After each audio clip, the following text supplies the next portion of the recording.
परंतु बिहारच्या जनतेने त्यांचा हा डाव ज्याला म्हणतात, हा डाव वेळीच ओळखला आणि देशाचे पंतप्रधान आदरणीय नरेंद्र मोदीजींनी ज्या 10 ते 11 वर्षामध्ये सामान्य जनतेसाठी केलेलं काम, शेतकरी असेल, कष्टकरी असेल किंवा प्रत्येक तो घटक असेल, 12 बलुतेदारांसाठी, प्रत्येकासाठी सरकार मायबाप म्हणून जे आवश्यक आहे ते सर्व करण्याचं काम केलं.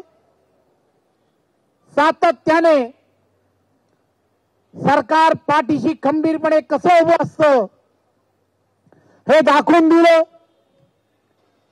कोरोनाच्या काळामध्ये असणारी,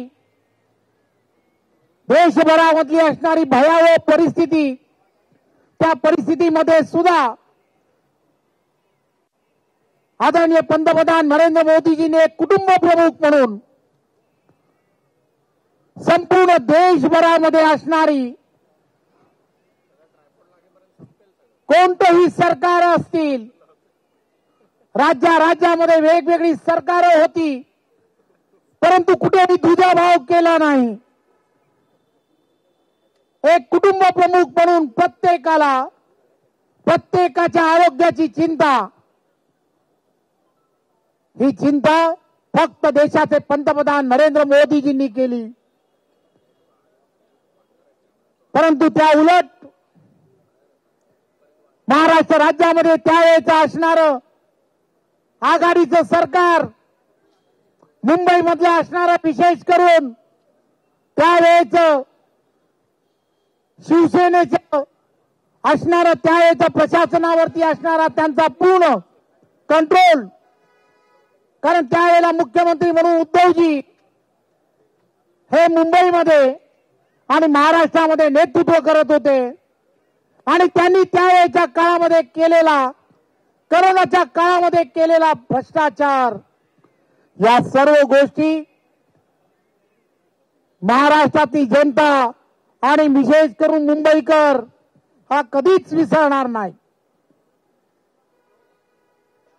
प्रेताच्या टाळीवरचं लोणी खाणारी ही सर्व मंडळी आणि या सगळ्यांनी ज्या पद्धतीने काम केलं, माणुसकी विसरले होते, माणुसकी विसरलेल्या या माणसांना तुम्हाला, आम्हाला सर्वांना येणाऱ्या काळामध्ये त्यांची जागा दाखवून द्यायची आहे. विधानसभांच्या निवडणुकीमध्ये सर्व महाराष्ट्रातील असलेल्या जनतेने त्यांना त्यांची जागा दाखवून दिली. बिहारच्या जनतेने सुद्धा त्यांना त्यांची जागा दाखवून दिली आहे. आता येणाऱ्या स्थानिक स्वराज्य संस्था आहेत, महाराष्ट्रामधील असणाऱ्या स्थानिक स्वराज्य संस्था, नगरपंचायत असेल, जिल्हा परिषद असेल किंवा या महानगरपालिका असतील, या महानगरपालिका महाराष्ट्रातील येणाऱ्या काळामधली दिशा ठरवणार आहेत. केंद्रामध्ये नरेंद्र मोदींच्या नेतृत्वातलं सरकार आहे, राज्यामध्ये सुद्धा आदरणीय देवेंद्रजींच्या नेतृत्वामधलं महायुतीचं सरकार आहे. पारदर्शकपणे काम करणारं सरकार आहे. तत्कालीन पंतप्रधान राजीव गांधीजी नेहमी म्हणायचे की दिल्लीकडून आलेला निधी खालीपर्यंत योग्य प्रकारे जात नाही. 1 रुपया पाठवला तर 15 पैसेच खालीपर्यंत जातात. ही पारदर्शकता येणाऱ्या काळात निर्माण होणं हे अत्यंत गरजेचं आहे.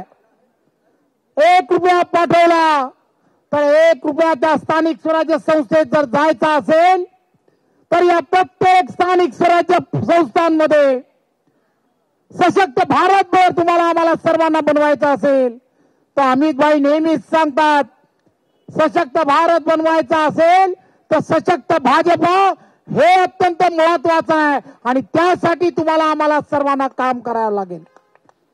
51% लढाई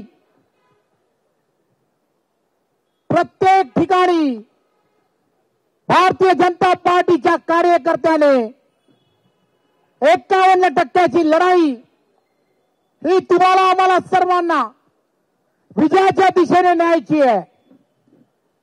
घराघरामध्ये कमळ पोचवणं, प्रत्येक त्या घरामध्ये नरेंद्र मोदींचं कमळ पोचवणं हे अत्यंत गरजेचं आहे. आज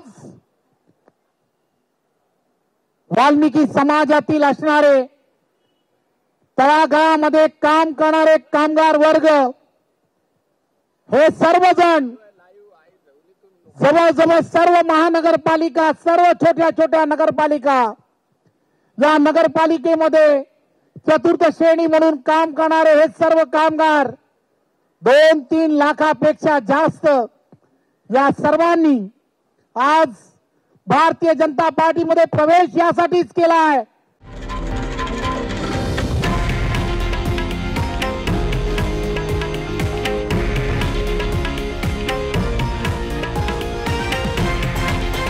हे आहे देशातील नंबर 1 न्यूज नेटवर्क आणि आपण पाहत आहात TV9 मराठी, एकमेव.